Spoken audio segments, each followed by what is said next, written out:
नमस्कार दोस्तों, आपका स्टडी लाइट यूट्यूब चैनल में एक बार फिर से स्वागत है। दोस्तों, हम पढ़ रहे हैं आरएएस प्रीलिम्स 2023 के लिए, और जिसमें हम राजस्थान की पॉलिटी पढ़ रहे हैं। और राजस्थान की पॉलिटी में जिला प्रशासन का टॉपिक चल रहा है, जिसमें हमने 3 टॉपिक कंप्लीट कर लिए हैं। जिला प्रशासन में संभागीय आयुक्त प्रणाली, जिला कलेक्टर और उपखंड अधिकारी। आज हमारा चौथा टॉपिक है, जिसका नाम है तहसीलदार। तो चलिए शुरू करते हैं। तहसीलदार, सबसे पहले अगर नियुक्ति की बात करें तो 2 तरीके से नियुक्ति होती है तहसीलदार की। एक होती है सीधी भर्ती द्वारा, जिसमें हम आरएएस का एग्जाम देके तहसीलदार के पद पर नियुक्त होते हैं, और दूसरी होती है पदोन्नति द्वारा, यानी प्रमोशन के द्वारा। सॉरी, नायाब जो तहसीलदार बनता है वो नायाब तहसीलदार अपने पद पर 5 साल रहता है, और 5 साल के बाद में प्रमोशन होकर क्या बन जाता है, तहसीलदार बन जाता है। और जो तहसीलदार के पद पर रहता है वो 5 साल अपने पद पर रहकर प्रमोशन होकर उपखंड अधिकारी बन जाता है। तो इस प्रकार से प्रमोशन होता है। तो 2 तरीके से हो गया, एक सीधी भर्ती द्वारा और एक पदोन्नति द्वारा। अब हमने पिछले लेक्चर में पढ़ा था, एक तो जिला कलेक्टर के बारे में और उपखंड अधिकारी के बारे में। तो उनकी नियुक्ति, स्थानांतरण, निलंबन, निष्कासन, ये सब जो जितनी भी चीज़ें हैं, इनका कंट्रोल किसके पास था? कार्मिक विभाग के पास। कार्मिक विभाग के पास था। लेकिन जो तहसीलदार हैं, इसका जो तहसीलदार है, उसकी जो नियुक्ति है या स्थानांतरण है, निलंबन है, निष्कासन है या पदस्थापना है, तो इन सब का जो कंट्रोल है वो किसके पास रहता है? राजस्व मंडल अजमेर के पास, रेवेन्यू बोर्ड अजमेर के पास रहता है। कार्यकाल की बात करें तो निश्चित नहीं रहता है, ये राजस्व मंडल पर डिपेंड करता है। तहसीलदार की ट्रेनिंग की बात करें तो राजस्थान अनुसंधान एवं प्रशिक्षण केंद्र, जो कि अजमेर में है, वहाँ पे तहसीलदार की क्या होती है? ट्रेनिंग होती है। अब तहसीलदार के कार्य एवं भूमिका की बात करें तो हम सबसे पहले बढ़ेंगे राजस्व अधिकारी के रूप में, फिर दंड नायक के रूप में, प्रशासनिक अधिकारी के रूप में, उप पंजीयन के रूप में और उप राजकोष अधिकारी के रूप में। तो सबसे पहले हम पढ़ते हैं राजस्व अधिकारी के रूप में तहसीलदार के क्या काम है। तो तहसील में राजस्व संग्रहण को सुनिश्चित करने का काम तहसीलदार करता है।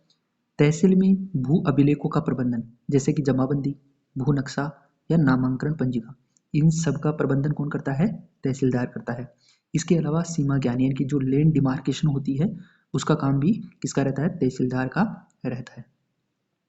इसके अलावा तकासमा, यानी भूमि का बंटवारा, अधीनस्थ राजस्व कर्मचारियों पर नियंत्रण करना, जैसे कि नायब तहसीलदार पर, गिरदावर या राजस्व निरीक्षक पर और पटवारी पर, इन सब पर कंट्रोल कौन रखता है? तहसीलदार रखता है। सरकारी भूमि पर अतिक्रमण, तहसील में फसलों का आकलन, नामांकन स्वीकार करना, इसके अलावा आपदा में फसलों को नुकसान या खराब का अनुमान लगाना, ये सब काम भी किसका है? तहसीलदार का। तहसील में विभिन्न राजस्व अभियानों का क्रियान्वयन करना, जैसे कि प्रशासन गांवों के संघ अभियान, न्याय आपके द्वार अभियान, आपका जिला आपकी सरकार अभियान। जब हम उपखंड अधिकारी को पढ़ रहे थे तब भी हमने देखा था कि उपखंड अधिकारी इनका क्रियान्वयन करता है। तो जो उपखंड अधिकारी हैं वह तहसीलदार के मिलकर ही इन अभियानों का क्या करता है? क्रियान्वयन करता है। तो इसलिए ये तहसीलदार में भी हमने ये पढ़े।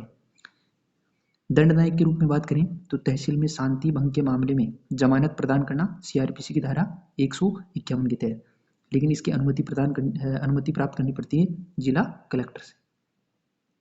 अब बात करते हैं प्रशासनिक अधिकारी के रूप में। तो विभिन्न प्रमाण पत्र जारी करना, जैसे कि मूल निवास प्रमाण पत्र जारी करना, आय प्रमाण पत्र जारी करना या हैसियत प्रमाण पत्र, जिसको सोल्वेंसी सर्टिफिकेट बोलते हैं। तो ये तीनों प्रमाण पत्र कौन जारी करता है? तहसीलदार जारी करता है। ठीक है। जबकि जो ईडब्ल्यूएस वाला जो सर्टिफिकेट है वो कौन जारी करता था? उपखंड अधिकारी। राजस्व संबंधी जन शिकायतों की सुनवाई भी कौन करता है? तहसीलदार। तहसील में सार्वजनिक वितरण प्रणाली यानी पीडीएस को सुनिश्चित, जैसे कि उचित मूल्य की दुकानों का प्रबंधन, ये कौन करता है? तहसीलदार। इसके अलावा निर्वाचन कार्यों में उपखंड अधिकारी को सहायता प्रदान करता है तहसीलदार। उप पंजीयन के रूप में पंजीयन शुल्क व स्टाम्प शुल्क संग्रहण का कार्य भी कौन करता है? तहसीलदार।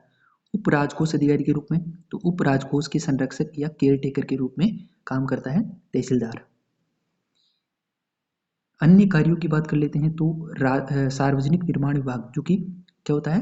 पीडब्ल्यूडी, इसको बोलते हैं ना पीडब्ल्यूडी, सार्वजनिक निर्माण विभाग, पब्लिक वर्क डिपार्टमेंट में भूमि आवाप्ति अधिकारी के रूप में काम करता है तहसीलदार।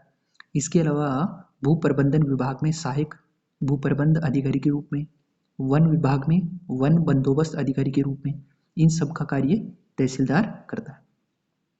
निम्नलिखित में तहसीलदार के रूप में जैसे कि जयपुर विकास प्राधिकरण JDA, जोधपुर विकास प्राधिकरण इनकी जोधपुर डेवलपमेंट अथॉरिटी, अजमेर विकास प्राधिकरण इनकी अजमेर डेवलपमेंट अथॉरिटी, इन सब का काम भी कौन करता है?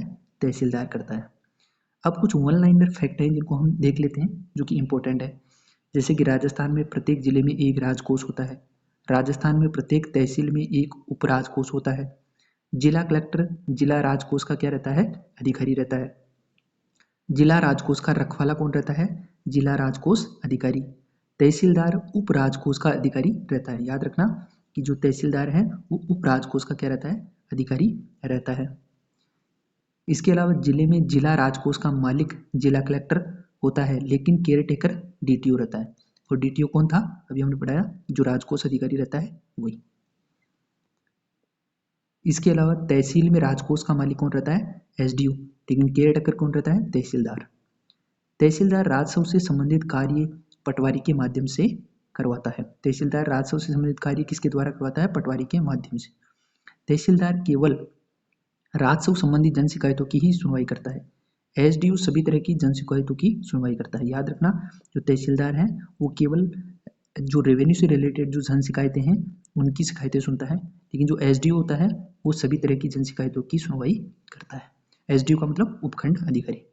इसके अलावा नामांकन यानी कि म्यूटेशन स्वीकार करने का कार्य कौन करता है? तहसीलदार। उप रजिस्ट्रार कौन रहता है? तहसीलदार रहता है। तो ये कुछ वन लाइनर फैक्ट थे जो कि इम्पोर्टेंट थे। ये हमारा तहसीलदार का जो टॉपिक है वो कंप्लीट हो गया है। नेक्स्ट हमारा जो टॉपिक होगा वो होगा पटवारी।